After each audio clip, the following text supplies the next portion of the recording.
Pemirsa, kita ke informasi terpopuler yang pertama. Amerika Serikat mau belah Gaza jadi dua. Dokumen perencanaan militer Amerika Serikat mengungkapkan rencana jangka panjang untuk membagi jalur Gaza menjadi dua wilayah terpisah, yakni zona hijau dan zona merah setelah gencatan senjata. Pembagian ini menjadi pendekatan Amerika Serikat untuk keamanan dan rekonstruksi Gaza. Demikian dilaporkan oleh The Guardian pada Jumat berdasarkan dokumen perencanaan militer yang terekspos. Menurut dokumen tersebut, zona hijau akan ditempatkan di bawah kendali militer Israel dan pasukan internasional. Nantinya wilayah inilah yang akan menjadi fokus dimulainya rekonstruksi. Sebaliknya, zona merah adalah area padat penduduk di sepanjang pantai, tempat hampir seluruh dari 2 juta warga Palestina mengungsi yang akan dibiarkan hancur tanpa adanya rencana pembangunan kembali. Pemisahan ini akan dibelah oleh garis kuning yang akan dikendalikan oleh pasukan Israel di timur Gaza.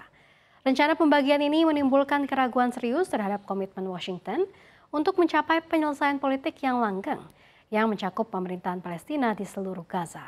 Seorang pejabat Amerika Serikat yang mengetahui rencana tersebut berbicara dengan syarat anonim mengaku adanya tantangan besar dalam menyatukan kembali wilayah tersebut di masa depan.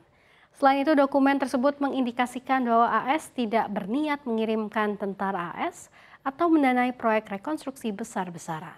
Rencana AS juga melihat rekonstruksi di zona hijau sebagai cara untuk membujuk warga sipil Palestina yang mengungsi agar pindah dari wilayah hancur atau zona merah ke area yang dikontrol oleh Israel, yang dinilai sebagai bagian dari upaya transisi menuju pemerintahan sipil.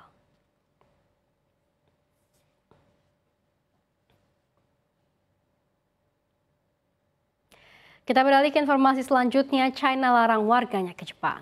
Ketegangan diplomatik antara China dan Jepang meningkat tajam. Hal ini terjadi setelah pemerintah Presiden Xi Jinping mengeluarkan peringatan kepada warganya untuk menahan diri dan tidak berpergian ke Jepang. Langkah ini diambil sebagai respons atas komentar Perdana Menteri Jepang, Sanai Takaichi, mengenai kedaulatan Taiwan. Kementerian Luar Negeri China merilis aturan sejak Jumat lalu. Mengutip CNN Internasional pada Senin 17 November 2025, China mengeluarkan pernyataan yang menyebut Jepang telah memberikan komentar provokatif yang terang-terangan baru-baru ini mengenai Taiwan.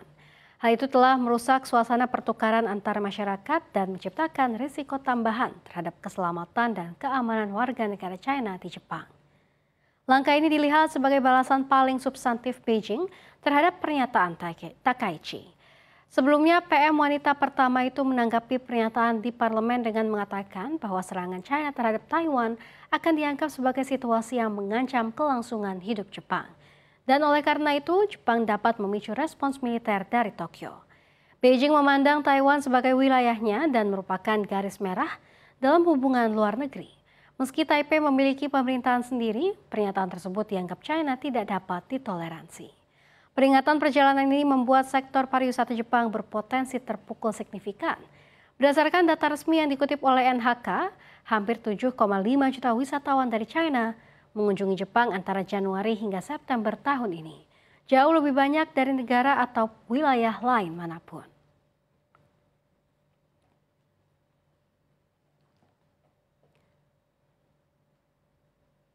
Kita ke informasi terpopuler selanjutnya. Korea Selatan mulai merasakan dampak dari kesepakatan dagang terbarunya dengan Amerika Serikat setelah pemerintahan Seoul berkomitmen menanamkan investasi jumbo 350 miliar dolar AS atau setara 5,8 triliun rupiah di sektor-sektor strategis negeri Paman Sam. Presiden Korsel Lee Jae-myung secara terbuka mengungkapkan kegelisahan tersebut dalam pertemuan dengan para pemimpin bisnis pada akhir pekan lalu. Ia menekankan bahwa arus modal yang semakin kuat ke AS berpotensi membuat investasi domestik menyusut. Karena itu Lee meminta konglomerat Korea untuk kembali menoleh ke pasar dalam negeri. Lee turut meminta perusahaan berkonsultasi dengan pemerintah agar dapat memanfaatkan paket investasi 350 miliar dolar AS secara optimal.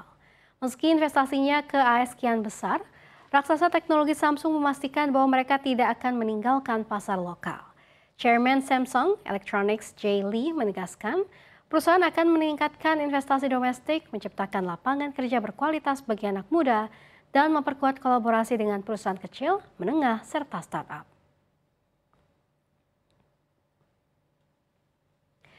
Ya, selanjutnya dari dalam negeri, Presiden Prabowo Subianto mengungkapkan adanya rencana pembuatan mobil hingga motor buatan dalam negeri. Hal itu diungkapkan saat acara penyaluran interaktif Flat Panel atau IFP dalam rangka digitalisasi pembelajaran untuk Indonesia Cerdas di SMPN 4 Kota Bekasi pada hari ini. Prabowo mengatakan nantinya becak motor Indonesia akan diminta untuk menggunakan motor listrik buatan sendiri. Selain itu, Prabowo juga meminta para anggota kabinetnya untuk membatasi usia pengemudi becak maksimum hingga usia 70 tahun. Diketahui pemerintah memang berencana untuk membangun mobil nasional pada 2027 mendatang. Beberapa model pun sudah dikenalkan melalui PT Teknologi Militer Indonesia dan PT Pindad. Sementara beberapa pabrikan di Indonesia juga sudah memproduksi motor listrik buatan dalam negeri seperti merekan Gesits, VR, Celis, United E-Motor, Alfa, Polytron, dan lain sebagainya.